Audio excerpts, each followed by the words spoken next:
고PD의 라디오 카페 교통안전 상식 코너 함께합니다. 2주에 한 번씩 익산경찰서 교통안전 담당 경찰관을 스튜디오에 초대해서 꼭 알아야 할 교통법규부터 안전 상식까지 다양한 정보를 제공해드리고 있죠.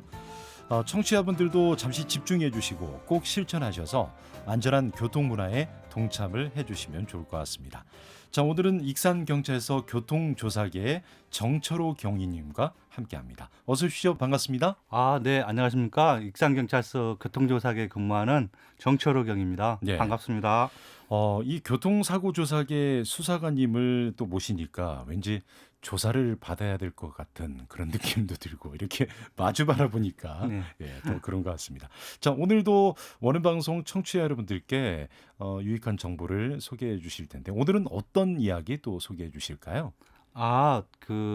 청취자 여러분들 보면은 예. 교통사고 경험이 있으신 분들도 있을 테고 그렇죠. 경험이 이제 없으신 분들도 계실 텐데요. 예. 교통사고가 발생했을 때 어떻게 처리가 되는지 예. 진행 절차 등 궁금하실 수 있는 사항들 질문해 주시면 안내해 드리도록 하겠습니다. 예, 오늘도 정말 유익한 시간이 될 것 같고요. 저와 청취자 여러분들 궁금해하실 수 있는 내용을 수사관님께 물어보고 또 답변해 주신 내용 잘 기억을 해야 될 것 같습니다. 자, 일단 교통사고가 발생해서 교통사고 조사를 받게 된다면 조사 일정을 잡을 경우에 조율이라는 게 가능한지부터 좀 설명 좀 해주시죠. 네, 일단 교통사고가 접수가 되면은 예, 먼저 담당 수사관이 지정이 되고요. 예, 담당 수사관이 이제 전화로 양 당사자들에게 예, 전화해서 조사 일정을 협의하게 됩니다. 예, 예, 만약 당사자와 연락이 되지 않으면 예, 서면으로 통지하기 때문에 예, 교통사고가 발생했다면 네, 담당 수사관에 꼭 전화를 받으셔야 예, 그 절차가 신속하게 진행이 될 수 있습니다. 예. 만약에 제가 피해자라면 조사는 또 어떻게 진행이 될까요? 만약 교통사고 피해자라시면 네, 교통사고 발생 당시에 간단한 진술서를 작성하게 됩니다. 네, 네, 혹시 이제 교통사고로 인하여 부상을 입으셨거나 차량이 파손됐다면 네, 진단서와 견적서도 같이 제출하셔야 됩니다. 예, 근데 혹시 그 조사 당일날 진단서나 견적서를 준비하지 못해서 예, 제출하지 못하였다면 네. 나중에 팩스나 우편으로 제출하실 수도 있습니다. 예, 일단 진단서와 견적서를 발급받아서 피해자 조사를 받을 때 제출하면 좋을 것 같고요. 혹시 만약에 내가 가해자라면 또 조사 진행 절차 좀 어떻게 다를까요? 이제 가해 운전자 조사의 경우에는 예, 두 가지의 경우가 있습니다. 예, 먼저 이제 형사처벌이 되지 않은 가벼운 사고의 경우에는 예, 이제 종합보험에 가입하셨거나 피해자와 합의가 원활히 잘 이루어진 경우에는 예, 간단한 사고 내용 조사 후 사고 원인에 대한 통고 처분, 이제 일명 얘기하면 저희 이제 예, 통고 처분 딱지라고 그러시죠. 예, 일반인들 예. 할 수 있는 예, 통고 처분과 이제 원인 행위에 대한 벌점을 부과하고 예. 사건을 이제 종결하게 됩니다. 형사처벌이 안 되는 경우에는 위반 사항에 대해서만 통고 처분 받고 또 벌점 처리 후에 바로 종결이 된다. 자, 그러면 이제 형사처벌로 갈 경우에 좀 복잡해질 것 같은데 어떻게 진행이 될까요?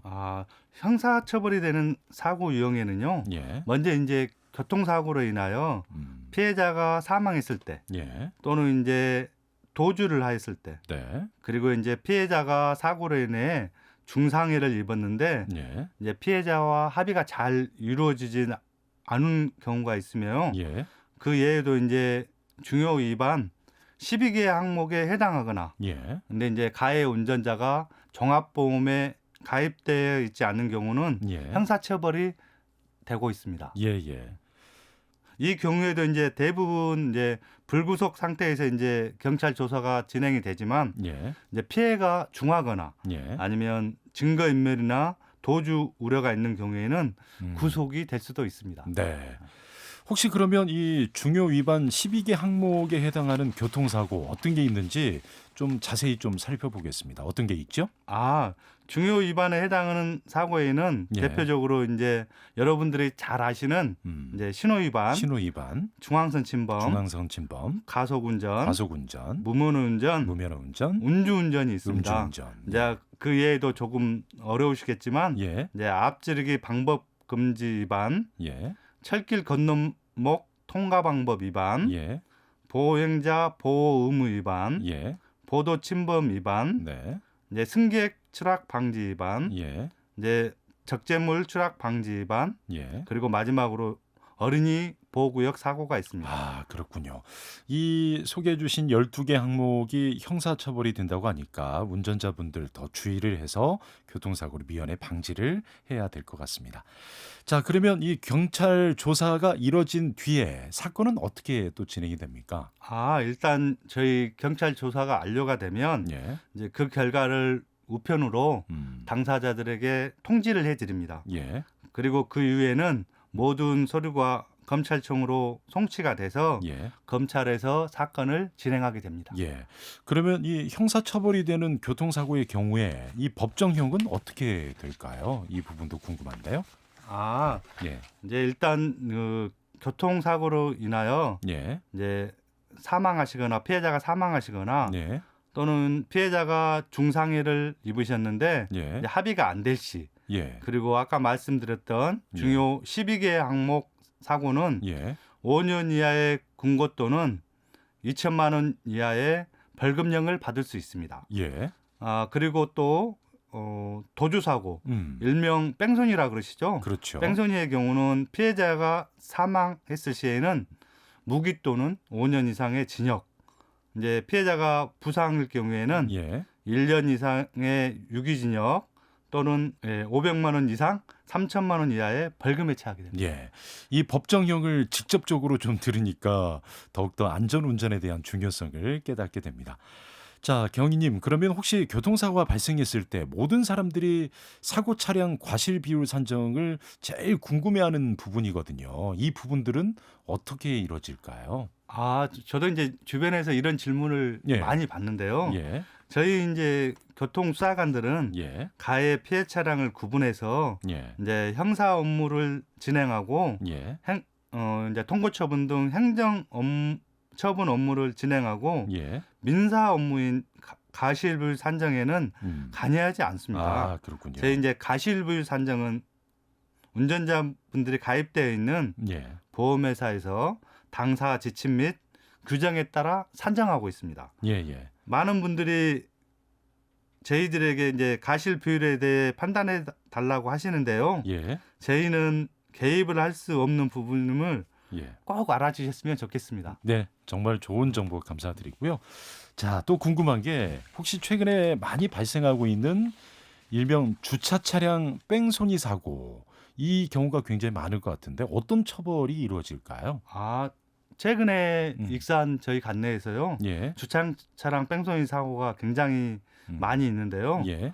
이제 아파트 주차장 및 예. 도로에 주차되어 있는 차량 등을 충격하여 예. 이제 경미한 인적 피해가 아닌 물적 피해 교통사고를 낸 뒤 예. 연락처를 남기지 않고 도주하는 운전자가 많이 있습니다. 예, 예. 그런데 피해자에게 이름, 연락처 등 인적 사항을 제공하지 않고 도주한 운전자에게는 12만 원의 통고 처분과 예. 이하 별개로 벌점이 25점까지 부과될 수 있습니다. 와, 의외로 뭐 벌점이 좀 많은데요.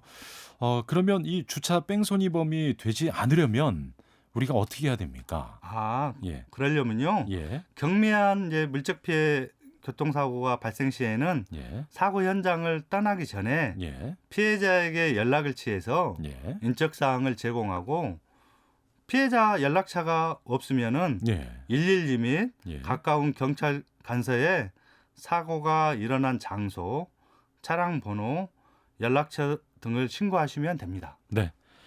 정말 교통사고가 발생했을 때 어떤 절차로 진행되는지에 대해서 오늘 자세하게 그리고 쉽게 설명을 해주셔서 너무나 좋은 정보가 됐습니다. 고맙습니다. 아, 예. 피디님 예. 하나 더 당부 말씀드릴 게 하나 더 예, 있습니다. 예. 어떤 게 있을까요? 바로 블랙박스인데요. 블랙박스요. 예, 예. 예. 요즘 나오는 자동차에는 예. 기본적으로 블랙박스가 다 장착이 되어 있습니다. 그렇죠. 그런데 저희가 확인해 보면 이제 예. 교통사고, 예. 도난사고 등으로 정작 영상이 필요할 때 이제 오작동 예. 또는 고장으로 영상이 저장되어 있지 않는 경우를 저희가 가끔 보고 있습니다. 예, 예. 이를 예방하기 위해서는 예. 주기적으로 꼭 메모리 카드 포맷을 시켜주시고 예. 가끔은 영상이 잘 저장되고 있는지 예. 꼭 확인해 주시기 바랍니다. 예. 요즘 뭐 블랙박스 이렇게 터치만 하면 뭐 SD 카드 포맷하기 네, 뭐 예. 쉽기우니까 네. 꼭 자주 해 주시고 영상이 잘 저장되고 있는지 확인을 해 주시면 좋을 것 같네요. 자, 오늘도 이렇게 유용하고 안전한 교통 안전 정보 함께 알아봤습니다. 다음 시간에 또 유익한 정보로 함께 준비를 해 드리죠. 지금까지 익산경찰서 경비교통과의 정철호 경위님과 함께 했습니다. 오늘 말씀 고맙습니다. 감사합니다. 네.